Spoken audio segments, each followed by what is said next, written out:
Bonjour à toutes et à tous et bienvenue sur KTB Radio, la radio du peuple. Dans l'émission qui s'appelle Les Arts locaux, nous recevons différents artistes aux multiples disciplines, des auteurs ou encore des peintres, pour partager avec vous leurs passions et leurs arts. Dans l'émission d'aujourd'hui, nous avons le plaisir d'accueillir sur notre plateau Claude Méry, photographe. Bonjour Claude. Et Delphine Méry, éducatrice spécialisée et formatrice. Bonjour Delphine, bonjour Claude. Bonjour Romain. Un grand merci à tous les deux d'être parmi nous, d'avoir accepté l'invitation de KTB Radio. C'est un vrai plaisir de vous recevoir. Alors, Delphine et Claude, vous êtes ici pour nous présenter un projet. Quel est ce projet ? Eh bien, tout simplement, nous avons en commun l'intention de co-rédiger un livre photo qui pourrait parler des personnes qui ont des choix de vie atypiques, par défaut ou par choix. Et l'idée serait de mettre en valeur des parcours de vie en lien avec le nomadisme ou au contraire des choix de vie tels que la vie dans un camion, la vie dans un squat, la vie dans la rue, la vie tout simplement un petit peu hors norme. Donc l'idée ça serait de rédiger des textes, de faire des photos et d'illustrer avec un autre membre de la famille qui serait illustratrice de ce livre. Et la finalité de ce livre serait de pouvoir faire un fonds solidaire pour les personnes en situation de précarité et qui pourrait permettre d'avoir des actions qui permettraient de soutenir des projets ou de soutenir des personnes qui en auraient la nécessité. Donc photographie, texte, illustration. Les photos et les textes permettront de mettre en valeur des personnes sous un nouveau jour, et donc finalité, permettre de lutter contre l'isolement. C'est bien ça, hein, isolement, précarité. C'est ça. Alors, on y reviendra sûrement tout à l'heure sur de comment est né ce projet, mais l'idée c'est vraiment de démontrer comment on arrive à mettre de la beauté derrière des personnalités qui pourraient paraître des fois hors normes ou avec des modes de vie qui pourraient ne pas être forcément intéressants, mais nous on a envie d'illustrer la façon dont les personnes ont envie de se démarquer en fait de la normalité. Alors, avant de vous demander comment est né ce projet, est-ce que vous pouvez nous parler de vos parcours respectifs ? Alors Claude, tu es photographe, comment es-tu arrivé à la photographie ? En quelques minutes. Hein. Oui, j'ai toujours plus ou moins pratiqué la photo. Bon, c'était la photo familiale à l'époque de l'argentique. Et en finissant ma carrière à l'hôpital où j'étais aide-soignant, j'ai fait une formation en photo.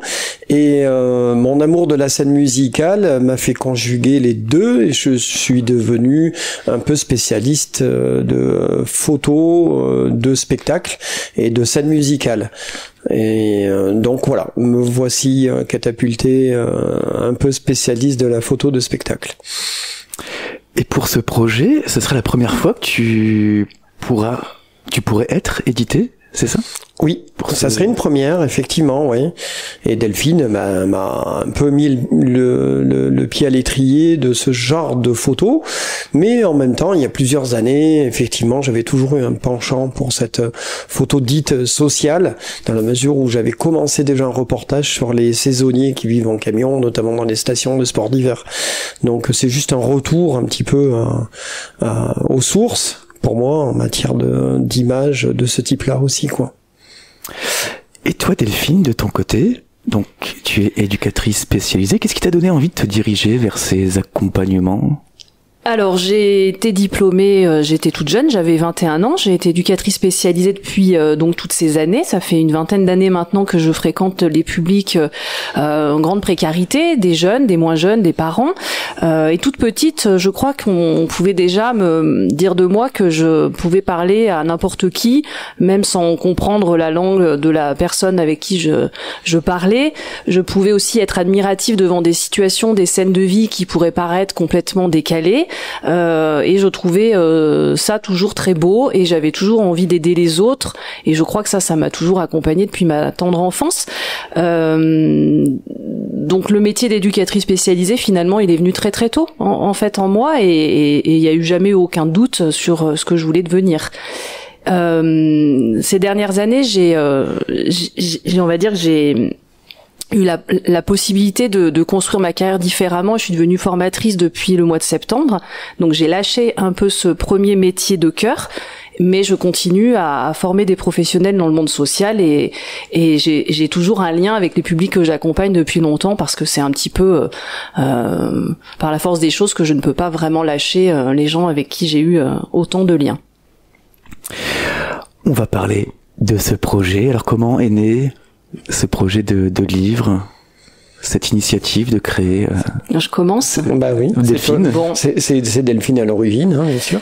Bah disons que c'est une association de plein de choses. Dans les années 2010 environ, avec des collègues professionnels sur Briançon, on avait l'intention de soutenir des projets solidaires avec des personnes en situation de handicap, précaires, qui avaient peu l'habitude d'être mises en valeur, et on a eu un partenariat avec l'association Village des Jeunes, qui avait à l'époque des chalets d'altitude qui étaient plus ou moins abandonnés, et on a réfléchi à un projet qui pouvait permettre de rénover l'un de ces chalets. Et on a créé une association qui s'appelle Association Hollywood, et pendant plusieurs années, et au travers notamment une première subvention, on a accompagné bénévolement des publics précaires du Briançonnais rénover ce toit, donc un petit chalet canadien, avec l'objectif de les valoriser, de leur permettre de se reconstruire au travers la rénovation d'un toit. Donc il y avait un jeu de mots entre le toit, TOIT, et puis l'enjeu de pouvoir démontrer qu'ils avaient des réelles compétences, qu'ils avaient aussi des capacités à se mettre en valeur, et c'était vraiment un projet solidaire qui a permis de reconstruire un chalet, sa toiture, etc.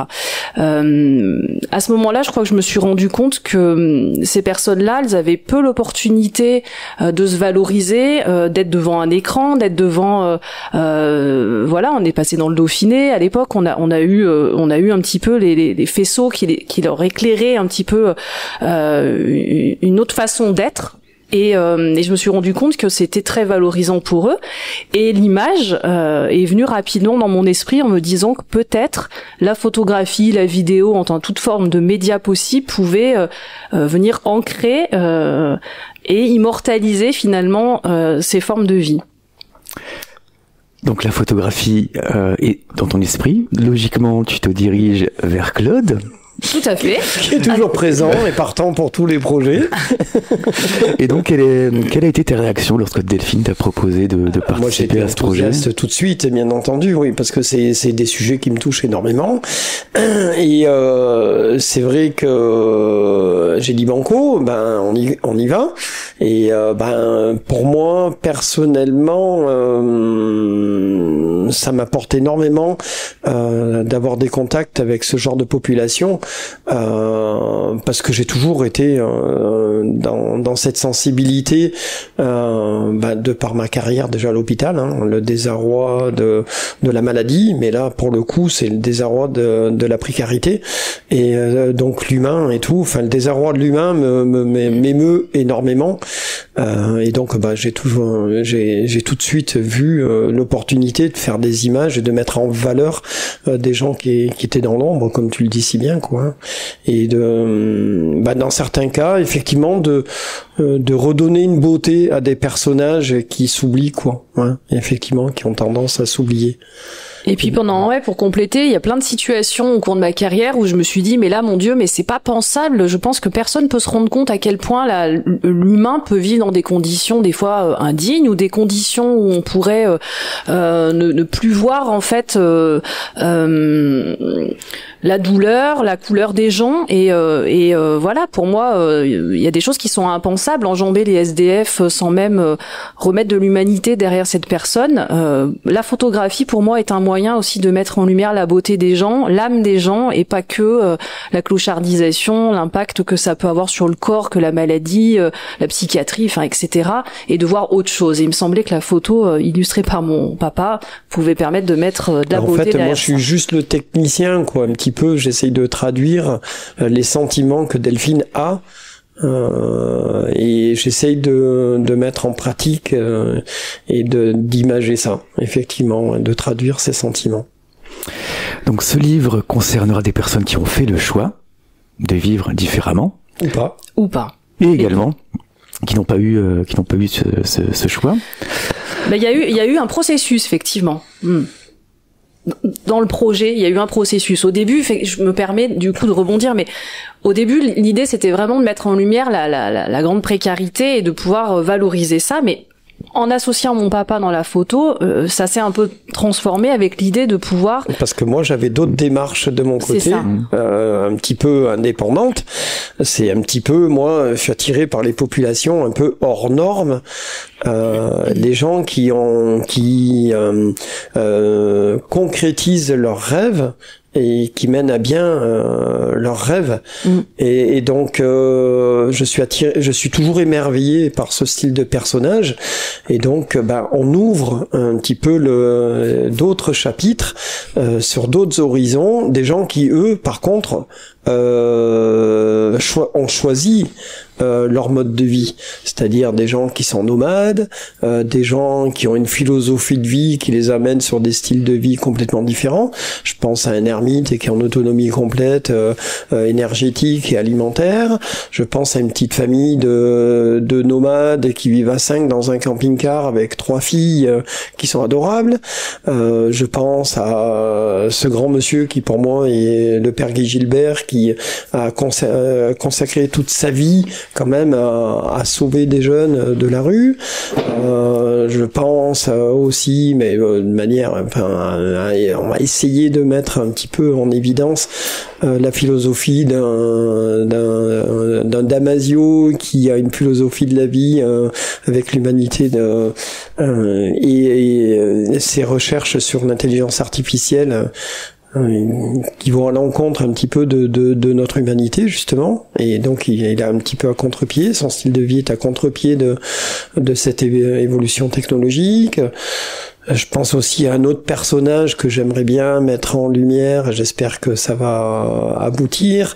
C'est ce médecin qui a fini sa faculté de médecine à 66 ans et puis qui consacre sa vie un petit peu sur une petite île en Bretagne et qui soigne des gens d'une île, voilà.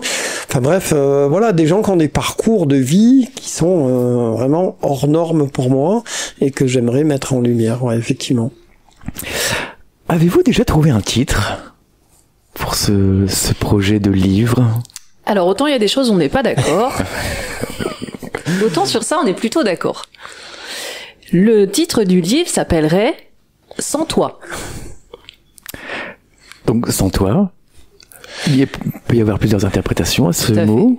Alors pour moi, c'est sans toi, c'est 1001 façons de pouvoir vivre, justement. C'est bien ça, cette ouverture que je fais à sans toi, c'est 1001 manières de vivre.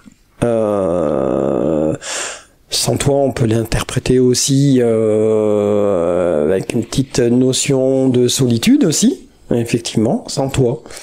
On peut l'interpréter de 1001 manières pour moi, mais surtout 1001 manières façon de vivre. Voilà. Et c'est surtout ce côté-là qui m'intéresse, ouais, effectivement. Et toi, Delphine, comment tu perçois, comment tu ressens ce titre? Je le perçois plutôt de deux façons nuancées. Je dirais que le sans toi avec TOIT, pour moi, ça correspondait vraiment au fait d'avoir un habitat, un toit, quelque chose en dur. Mais donc sans toi, on pourrait représenter celui qui n'a pas de chez soi. pas lui appartenant en tous les cas, donc c'était un jeu de mots qui venait aussi symboliquement nuancer le a-t-on choisi d'avoir une maison ou pas, voilà. Et le sans toit, évidemment, ça représentait pour moi tout ce qui serait de l'isolement, de la fragilité aussi des liens amicaux, familiaux, dans les parcours de vie que j'ai accompagnés. Oui, il y a effectivement un grand sentiment d'isolement de la part des populations que j'ai pu accompagner. Mais il y a peut-être ce lien aussi, parce qu'on parle de solitude pour les personnes qui vivent dans la rue. Il n'y a pas toujours ce lien avec la solitude? Pas du tout. Non. Par contre, la notion de rupture et la notion de parcours de vie qu'ils ont ensuite est souvent liée à une déchirure, à une rupture en fait, dans le socle en fait, qui amènerait les situations de rue ensuite. Il y a quand même une grosse notion de perte, de deuil, de rupture dans les prémices. Avant de pouvoir dire c'est un choix de vie, il y a quand même souvent, dans presque la majorité des cas, une notion d'isolement et de rupture, mais qui se consolide avec des nouvelles rencontres qu'ils font dans la rue. Et la rue est évidemment un lieu de socialisation important, et heureusement que la rue leur permet d'avoir une existence. Et dans l'idée de sans toit, TOIT, donc si on part du principe que c'est en lien avec des personnes qui ont fait un choix de vie, de vivre différemment, est-ce qu'il n'y a pas cette forme de révolte contre un système? Moi, la révolte, pour moi, c'est un sujet qui est récurrent. Oui, effectivement, ça fait partie de mes moteurs. Moi, j'ai souligné des mots-clés, c'est utopie, anticonformisme, mais révolte et résistance, effectivement, font partie aussi de mes un peu de mes sujets de prédilection, dans la mesure où effectivement c'est des gens qui essayent d'échapper à un système actuel qui s'est mis en place mais qui s'intensifie à l'heure actuelle. Et moi j'aime bien cette notion là d'échapper au système. Voilà. Si je me focalise sur cet ermite qui vit dans le Mercantour, c'est parce que c'est quelqu'un qui a fait ce choix et qui, me semble-t-il, est en résistance contre un système, quoi. Un système qu'on nous impose et que lui refuse et réfute. Il veut vivre autrement et c'est son choix, effectivement. Et dans l'histoire de rebondir sur le sans toit avec TOIT, on peut l'écrire sans le chiffre 100, encore une fois, c'est-à-dire une multitude de façons d'habiter notre planète Terre aussi. Et puis dans les gens atypiques qu'on rencontre au fur et à mesure du projet, mais de nos parcours de vie, je me rends compte qu'il y a quand même un dénominateur commun. Ça serait aussi le minimalisme en fait dans lequel les gens s'inscrivent par choix ou par défaut d'ailleurs.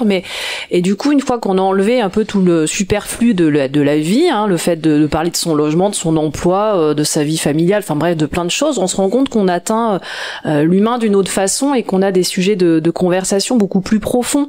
Et moi, ce qui me touche vraiment, je suis admirative des gens qui arrivent à se séparer du conformisme en fait, avec l'idée qu'avec un rien on peut vivre de plein de choses, et d'être admiratif de la simplicité que ces gens ont en fait, mais que ça soit dans les parcours de vie et de précarité ou pas d'ailleurs, dans les deux cas ça fonctionne. Les nomades qu'on rencontre qui sont heureux en camion et qui vivent avec 3 fois rien, leur sourire en dit long en fait sur leur bonheur, et du coup je suis admirative parce que je crois ne pas être capable de ça moi à l'heure actuelle.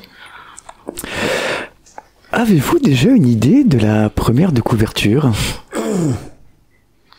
Ça va être compliqué le choix, effectivement, parce que en fait le choix d'une photo risque d'être amené à se cantonner à un sujet précis. C'est-à-dire que si on prend un portrait, par exemple, de quelqu'un sans abri, ça va nous cantonner à un livre sur les sans-abri, alors que effectivement c'est un chapitre de ce livre, mais on a envie d'ouvrir sur d'autres modes aussi. Donc ça va être très compliqué. Mais moi je mettrais bien effectivement une photo plus généraliste avec des mots-clés. Effectivement, un peu comme des autocollants de valises de voyageurs. Je verrais bien ça comme ça. C'est-à-dire nomade, hors norme. Enfin voilà. Moi j'y verrais un peu comme ça, quoi. Un peu des autocollants un peu de tous les côtés sur la couverture avec des mots-clés.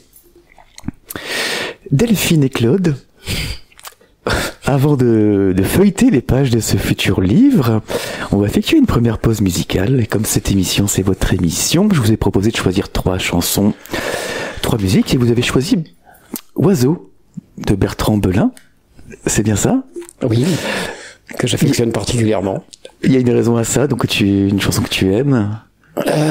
Non, c'est une chanson qui me parle beaucoup, qui me fait beaucoup rêver. Ouais. Je sais pas pourquoi, je sais pas expliquer pourquoi. Comme bon nombre d'autres choix, ça m'évoque beaucoup de rêves, beaucoup d'images, effectivement. Et on va rêver avec Oiseau de Bertrand Belin, et nous revenons dans quelques instants sur KTB Radio. Si j'étais un oiseau, je survolerais les villes. Je survolerai les campagnes, les parkings, d'autres parkings, les monuments, les chantiers. Je survolerai les chantiers. Si j'étais un oiseau, même tout petit, je survolerai le pays avec le vent, avec les nuages, avec les avions de chasse, les avions de chasse, les avions de ligne. Je survolerai les vignes, je mangerai les raisins, je chierai les pépins le long des cours d'eau. Si j'étais un oiseau,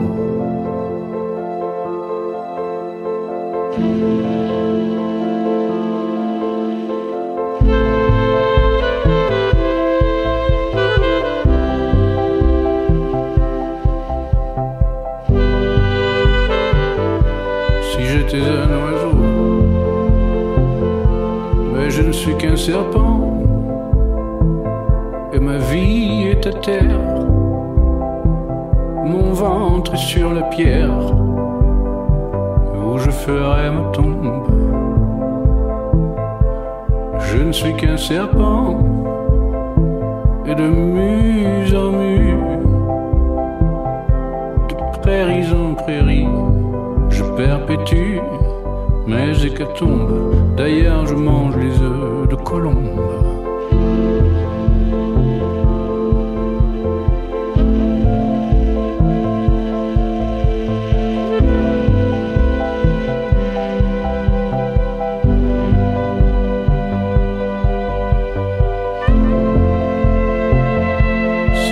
Un oiseau, cui cui cui cui cui cui, cui cui cui cui cui cui, cui cui cui cui cui cui.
Vous écoutez l'émission Les Arts locaux.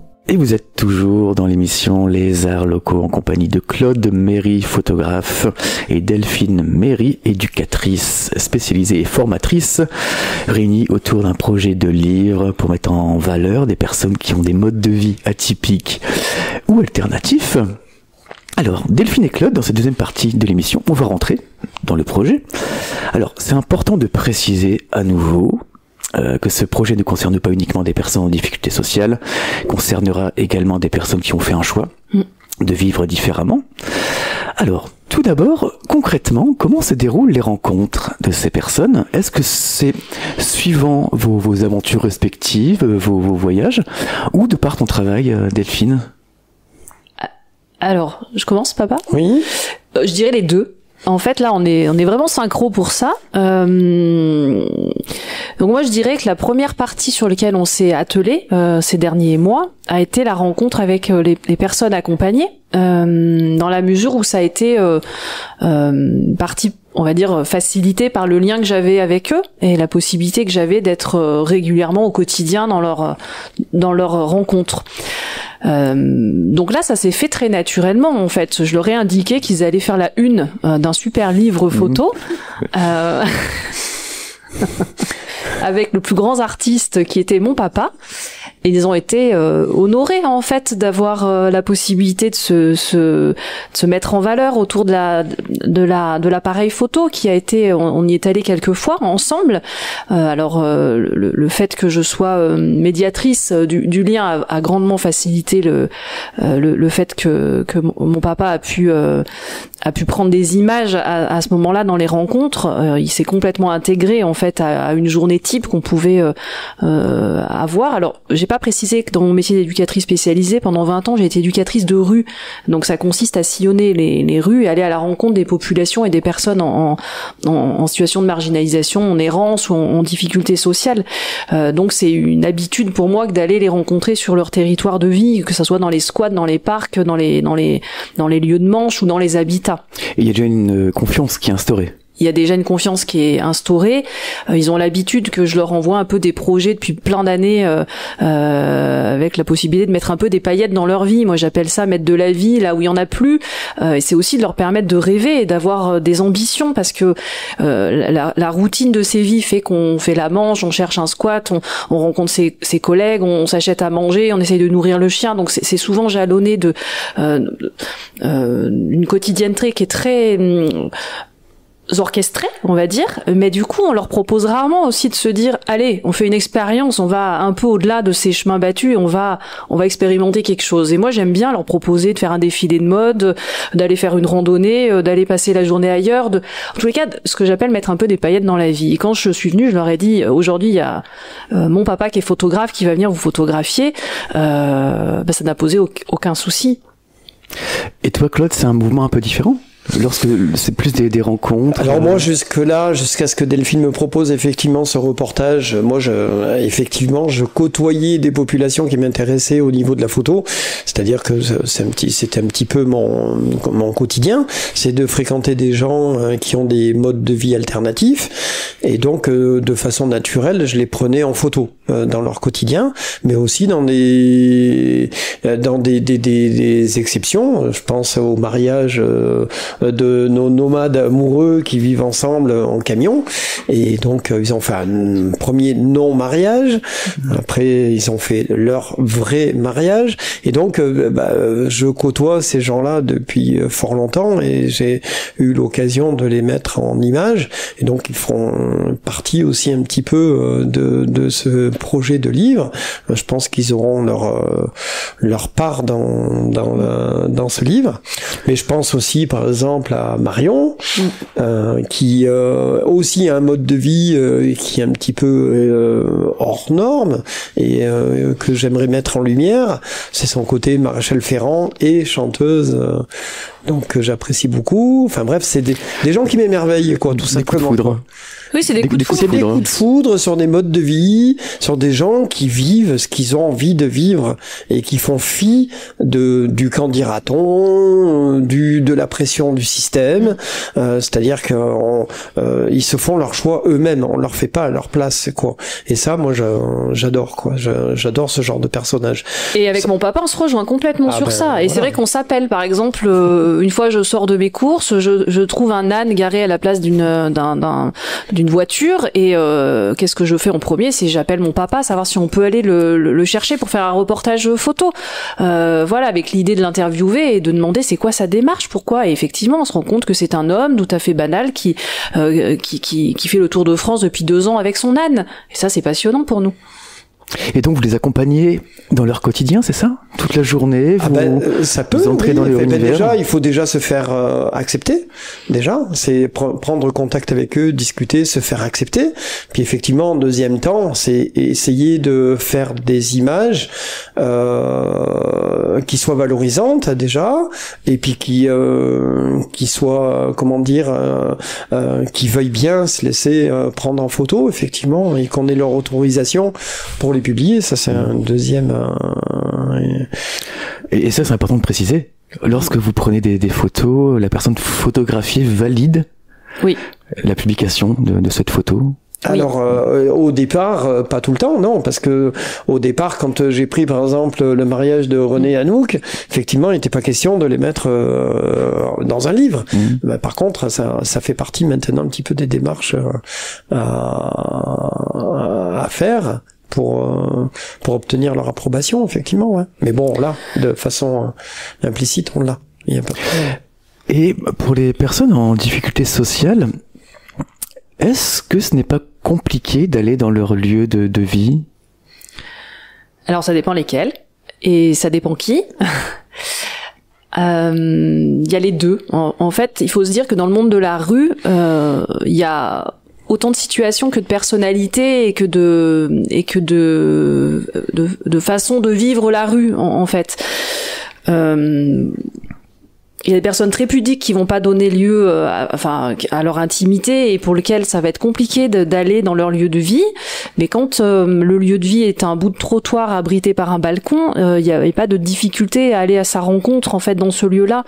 Moi, pendant des années, j'ai pas pénétré les lieux de squat, par exemple.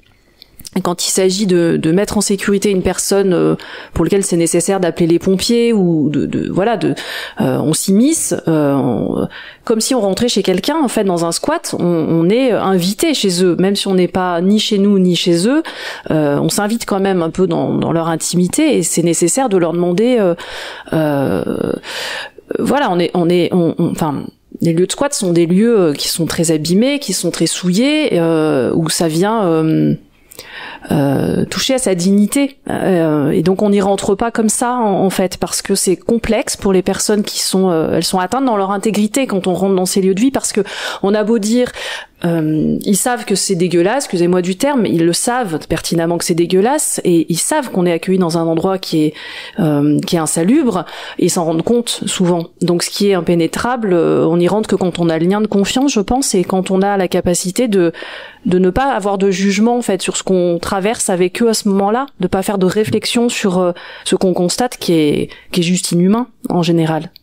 Mais ils ont pas tous des lieux de vie comme ça, bien au contraire. Moi, j'ai rencontré des fois des personnes qui avaient des lieux de vie où on se rend compte, par exemple, je connais un jeune homme qui est sans domicile fixe et qui va, par exemple, tous les matins plier ses couvertures en 4, qui va les ranger dans un sac au propre, qui va prendre soin de balayer, etc.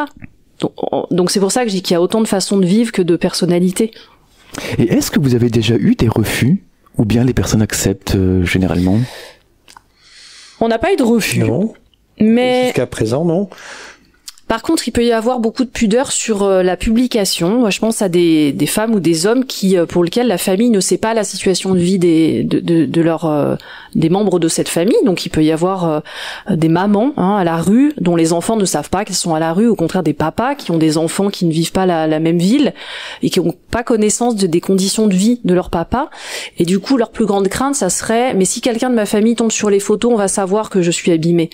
Et voilà, je pense que la plus grosse crainte, elle est de de venir les rassurer sur voilà ce qu'ils sont devenus, ce qu'ils sont, et de comment on pourrait montrer qu'ils sont malgré tout beaux derrière la façade qui peut être des fois très abîmée. Et quels sont les retours des personnes que vous avez photographiées ?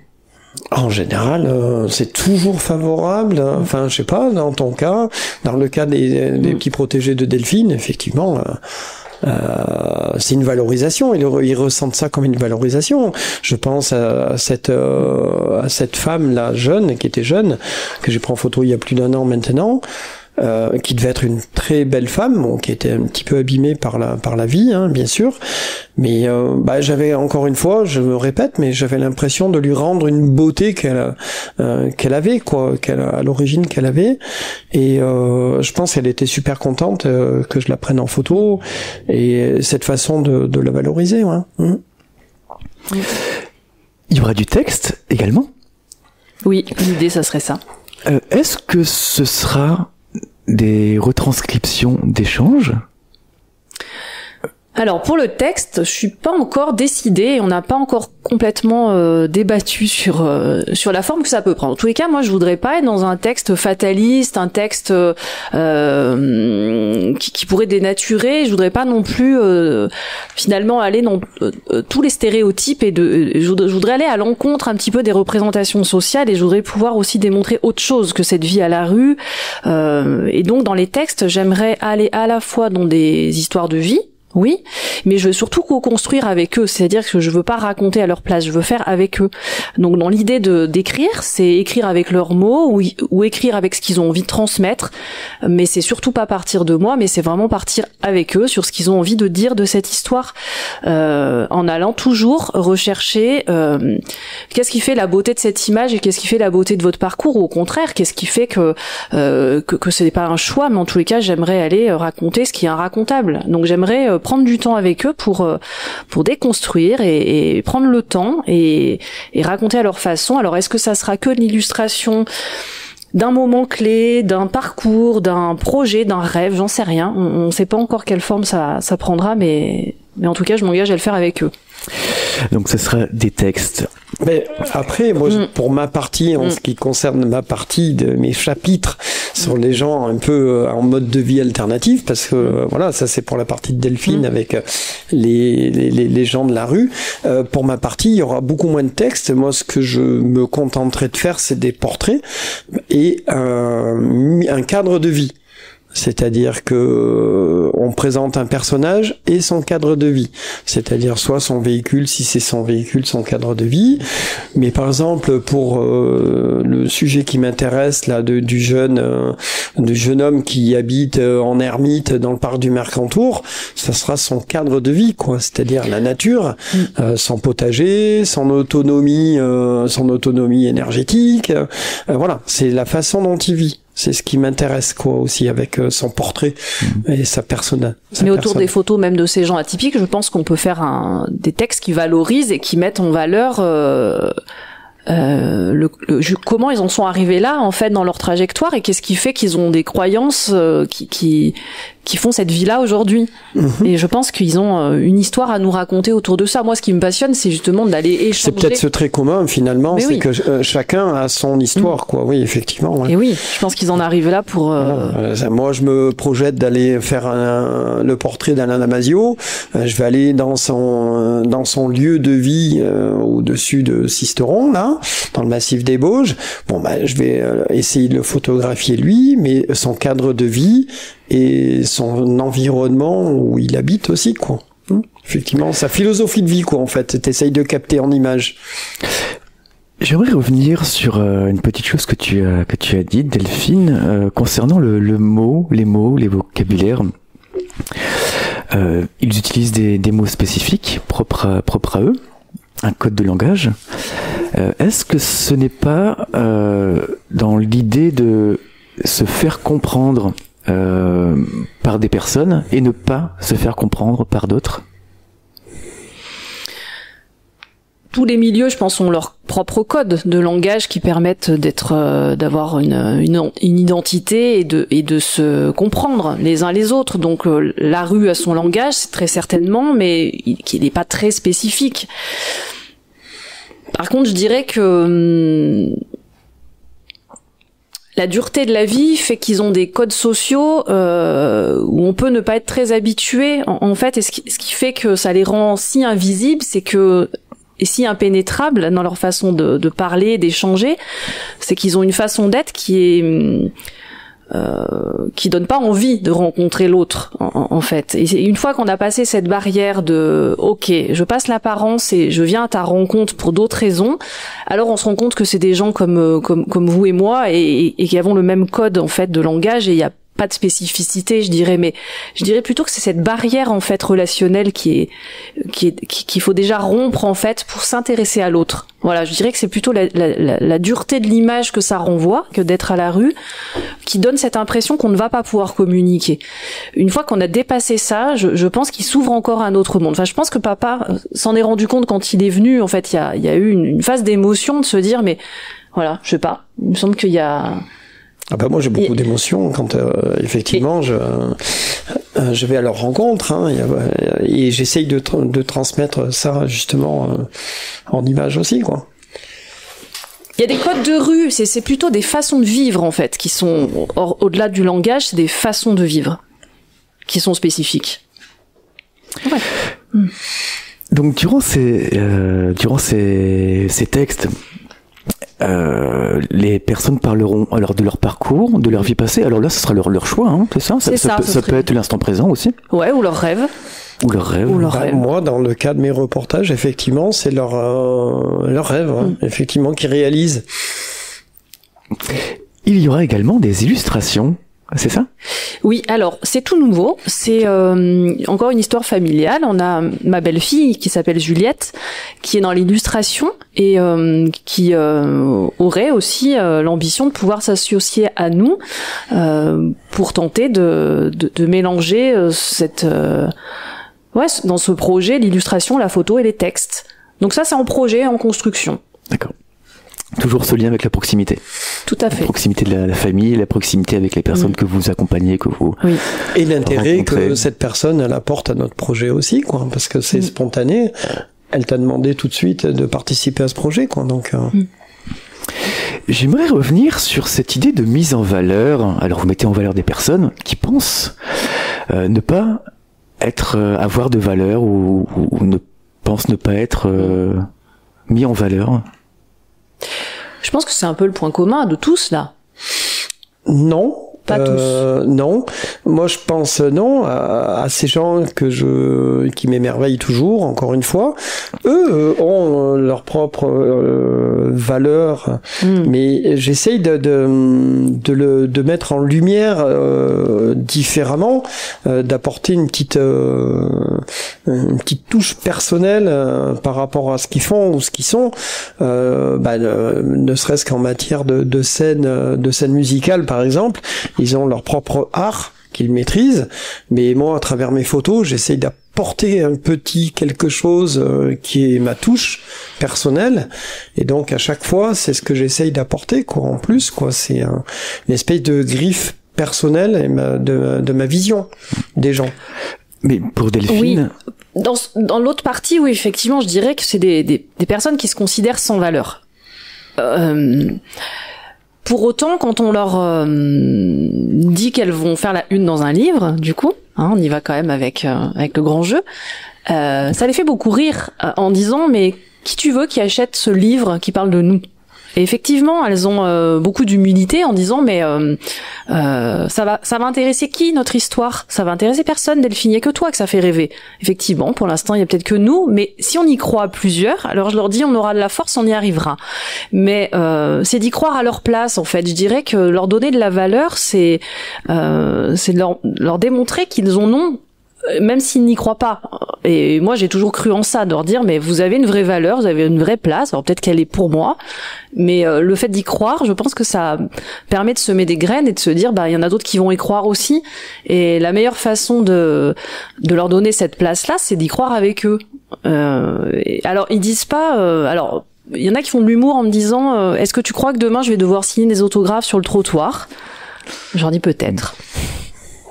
En tous les cas, je pense que même si elles osent pas dire ça me donne de la valeur, elles le diront pas comme ça. C'est forcément touchant et impactant. Ça peut pas avoir d'autres façons de le vivre. En tous les cas, moi j'aime planter ces petites graines qui leur donnent une place. Ça c'est important pour moi. Et j'ai relevé une petite chose aussi en préparant l'émission, qu'il y a cette idée d'aller au-delà des apparences. Ben oui.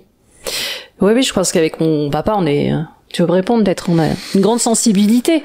Et... Oui, c'est peut-être le moteur qu'on a en commun, effectivement. Oui, c'est d'essayer de casser un petit peu l'apparence des gens et de voir qu'est-ce qu'il y a véritablement derrière. Ouais. Et c'est vrai que peut-être en matière d'image, c'est ce que j'essaye de faire.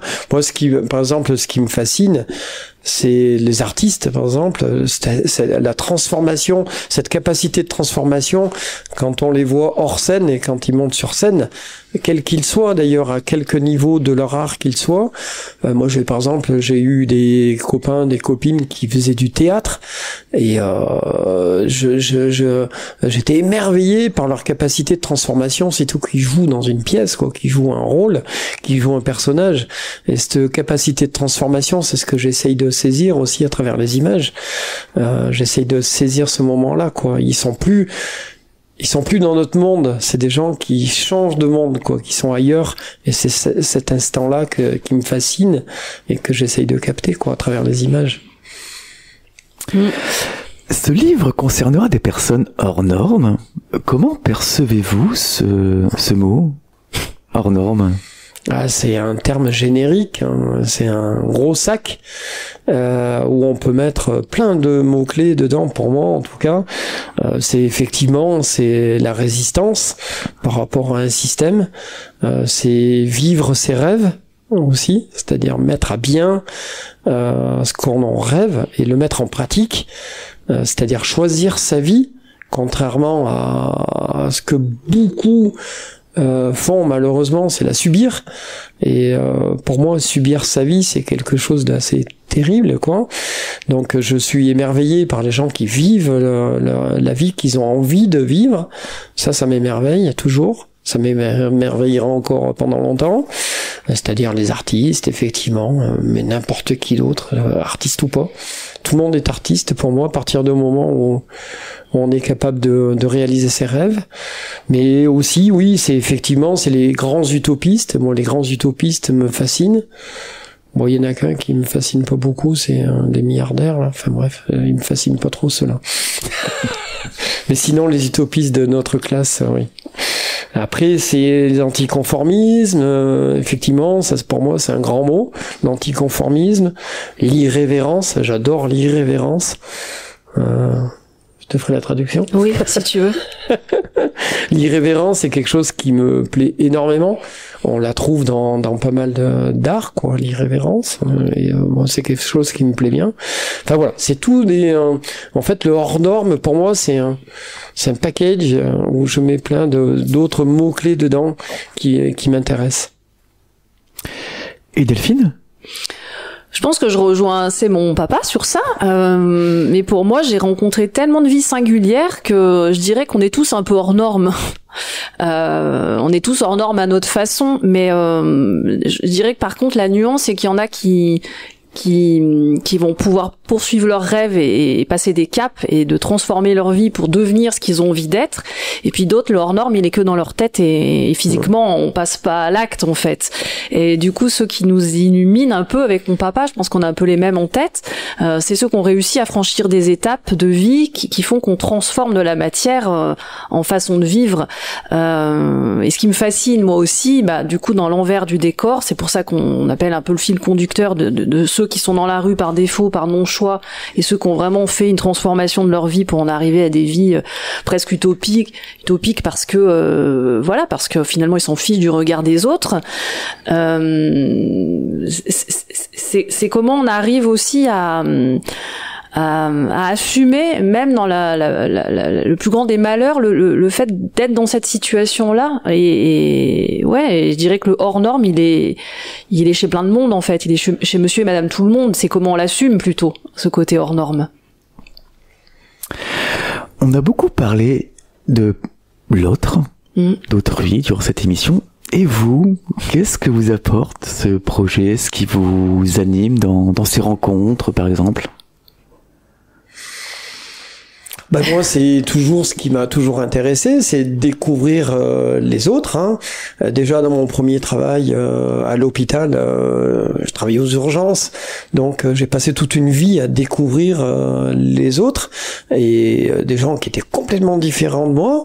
Et donc pour moi, ça a été une grande expérience de vie à travers mon travail aux urgences.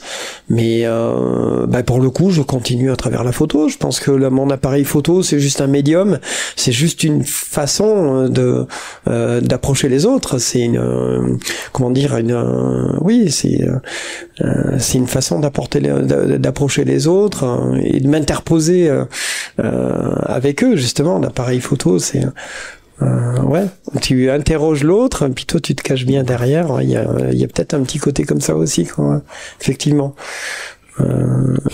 J'aime bien interroger l'autre. Je préfère. Et toi, Delphine?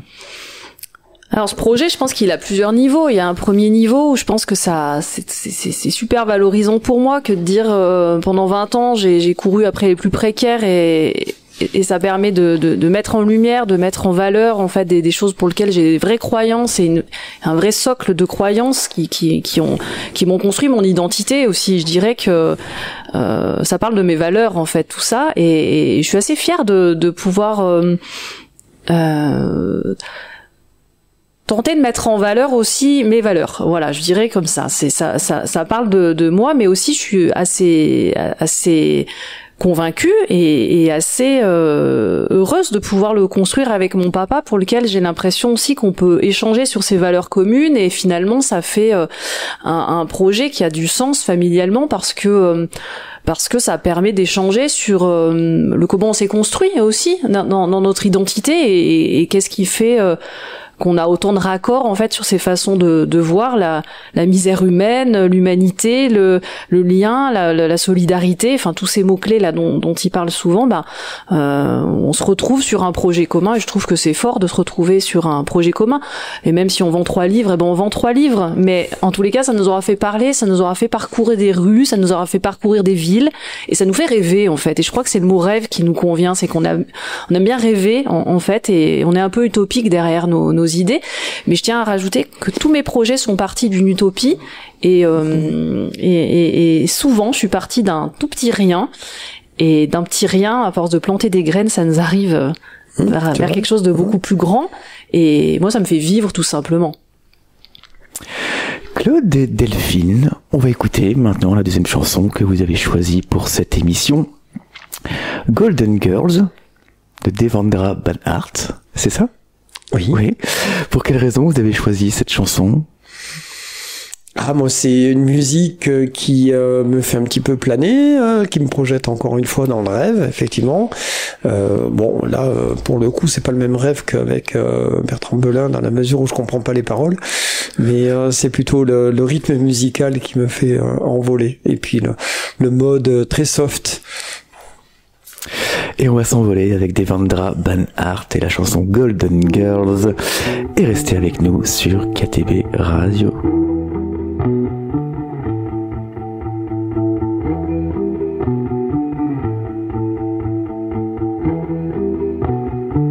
You believe in visions and prayers, but you don't believe what's really there.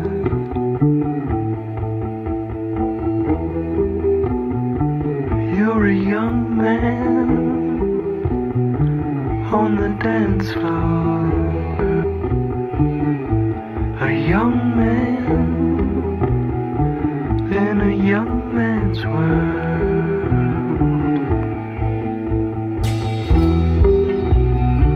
Get on the dance floor. Get on the dance floor. Get on the dance floor. Get on the dance floor. Get on the dance floor. Get on the dance floor. Get on the dance floor. Get on the dance floor. Get on the dance floor. Get on the dance floor. Get on the dance floor.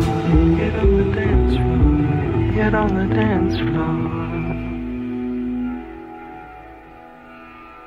Et vous êtes toujours dans l'émission Les Arts Locaux en compagnie de Delphine Méry, éducatrice spécialisée et formatrice. Claude Méry est également avec nous, photographe. Et vous êtes réunis autour d'un projet de livre mettant en valeur des personnes qui ont des modes de vie alternatifs, atypiques, hors normes. Alors Delphine et Claude, ce projet est en cours de travail. Et vous êtes en recherche d'une maison d'édition. C'est bien ça? Oui. Pour l'instant, on n'a pas trop de pistes. On fait donc appel à tous ceux qui pourraient effectivement être intéressés par un projet comme ça. Bon, qu'il y a pas, on n'a pas des ambitions démesurées, je pense. Hein. Mais voilà, quoi. Est-ce que c'est un sujet qui peut intéresser un éditeur? Ben, on fait un appel, effectivement. Hein. Pourquoi pas? Et l'argent sera reversé à des associations, oui. L'idée, ça serait de se servir comme socle, du coup, l'association Hollywood, qui est déjà existante, qui est en pause, qui est pour l'instant en sommeil, mais qui a déjà une existence, et qui pourrait servir de soutien pour les personnes qui seraient associées à l'association. Et est-ce que vous avez d'autres projets ou des projets à titre personnel, oui, moi j'en ai un qui est en train de se concrétiser avec le CDR, donc à Vennes. Je vais assurer des modules de formation photo à visée de photos de spectacle, donc spécialité photo de spectacle. Et donc ça c'est un projet qui me tient à cœur, que j'ai formulé il y a déjà quelques temps, puis qui est repris par le CDR, donc on peut l'annoncer déjà. Et sinon, mon plus grand projet qui reste un petit peu toujours en suspens parce que c'est un manque de moyens. J'aimerais bien un jour faire une exposition, effectivement, ouais. Mais une exposition un peu particulière. J'aimerais bien faire des tirages XXL et puis sur des sites naturels, quoi, c'est-à-dire en pleine nature, c'est-à-dire soit des arts de rue tirés sur des grands formats sur bâche et faire sur des sites naturels, soit carrément sur des sites de festival, effectivement mes photos de spectacle sur des sites de festival, mais version XXL sur bâche. Donc voilà, ça sera un projet que j'aimerais bien un jour réaliser. Ça va se réaliser. Je le souhaite. Je mets tout en œuvre. Et toi, Delphine? C'est toujours dur de trier mes projets parce que je crois que j'en ai toujours trop en fait sous le coude. Mais après j'ai des grands projets professionnels, oui, mais que j'ai déjà commencé puisque j'ai transformé en créant un organisme de formation depuis quelques années et je me suis lâchée là depuis le mois de septembre. Donc mon projet il est vraiment de pouvoir poursuivre mon inscription dans la formation et que mon entreprise fonctionne. Ça oui, c'est le projet pour les années à venir. Mais j'ai surtout l'idée dans ces axes de formation de pouvoir parler de façon authentique aux personnes que je forme. Et donc la meilleure façon pour moi de parler authentique auprès des personnes que j'accompagne, c'est de créer un collectif avec les personnes concernées par des problématiques sociales et que ça soit elles qui viennent construire avec moi des formations auprès des salariés et auprès des voilà. Donc l'idée a déjà germé, donc et de pouvoir réunir des jeunes, des personnes âgées, que ça soit intergénérationnel et que ça permette de parler des vraies problématiques sociales, mais en les emmenant en tant que formateur pair, ça s'appelle PAIR, en école, en travail social, dans des associations, etc. Mais ça se fait déjà, mais j'aimerais vraiment réussir à créer un collectif dans ce sens-là. Et est-ce que je peux me permettre de parler d'un possible futur projet qu'on aurait en commun? Oui, j'aimerais, bien sûr. Tu peux, Romain. Vas-y, je te laisse la parole. Alors, je sais pas si c'est ce à quoi je t'ai interpellé, mais je fais depuis plusieurs années, j'enregistre des fois dans la rue des personnes que je rencontre. Ça m'est arrivé plusieurs fois d'enregistrer, et j'adore faire des interviews de rue.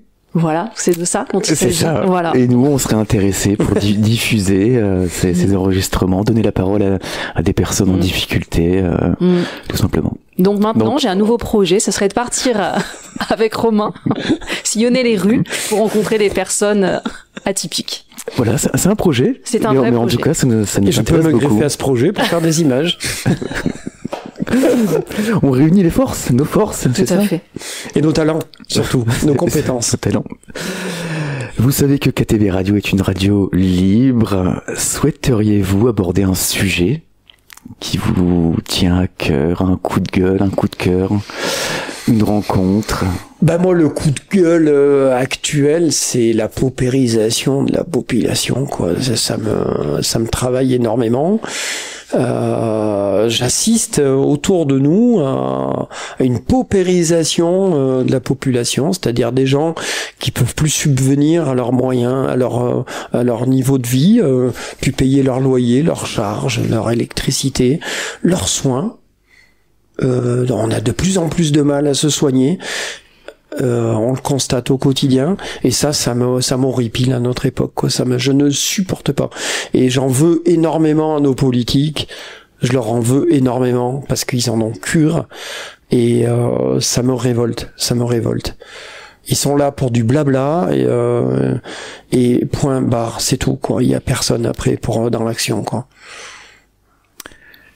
Delphine?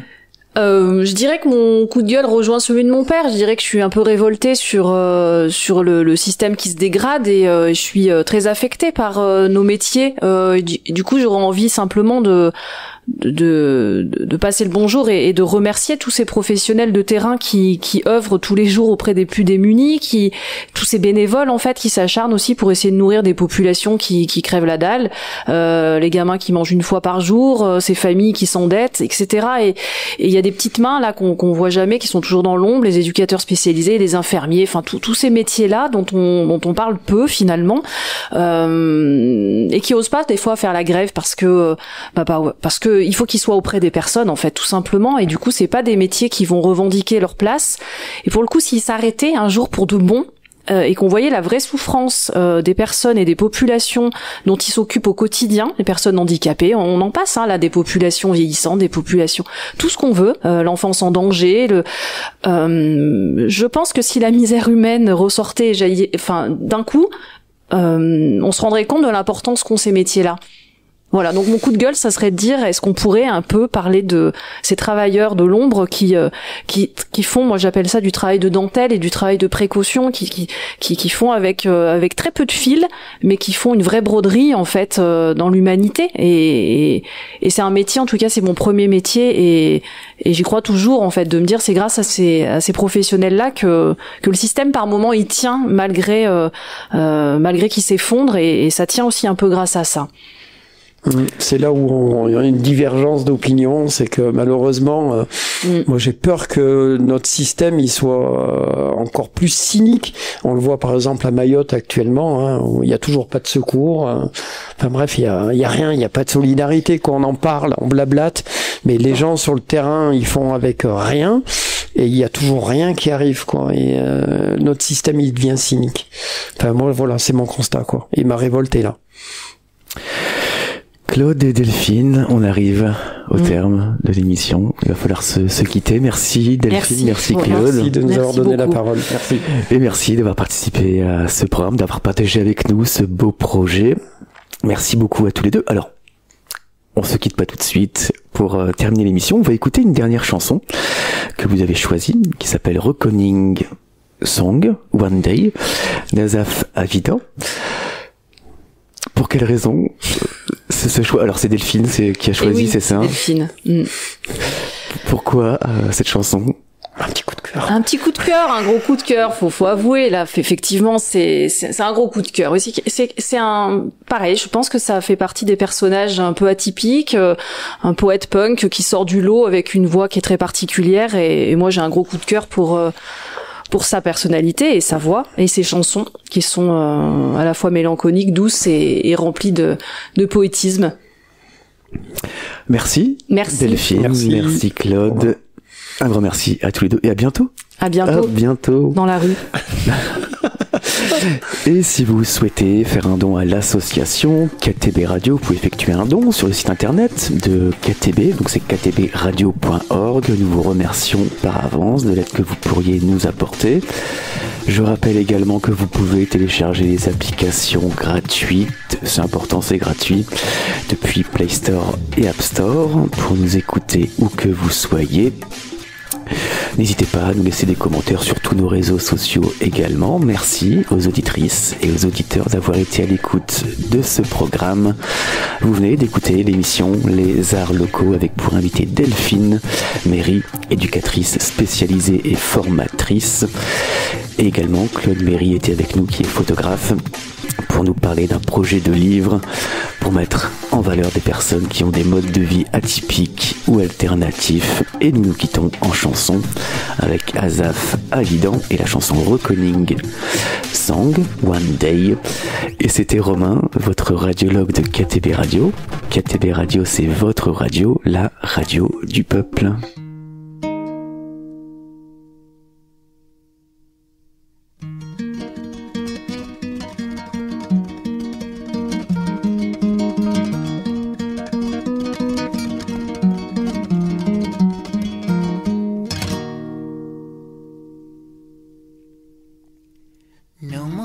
My heart is dry.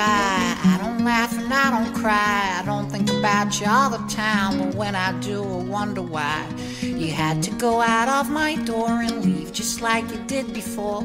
I know I said that I was sure, but a rich man can't imagine Paul.